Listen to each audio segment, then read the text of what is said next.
To a ray of hope now, students at the St. Catherine High School in Spanish Town got a new science lab recently. We have the details from TVJ's Kian Morgan. A ray of hope. Call it an environment conducive for learning.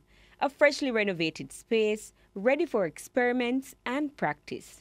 This is the science lab at the St. Catherine High School in Spanish Town, St. Catherine, and thanks to the Digital Foundation, students now have a safe and upgraded space to practice and prepare for exams. Head of the Natural Sciences Department, Conrad Moore, says the new building will help students to do more intense experiments. We have a really run-down lab, equipment short, material short, and what Digital have done for us. As I said, they have made wonders. The lab is among 11 others renovated in schools across the island. Jean Lorichin, chairman of the Digital Foundation, says the upgrade of the lab was recommended by the Ministry of Education. The cost of doing so topped $10 million.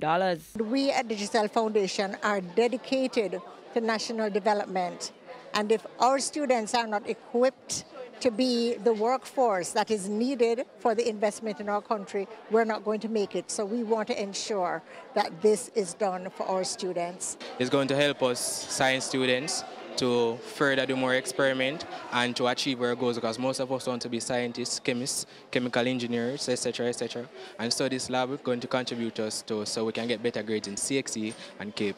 Juliet Holness, a proud past student, unveiled the building on behalf of herself and the Prime Minister. She says the initiative promotes science, technology, engineering and mathematics STEM curriculum among students.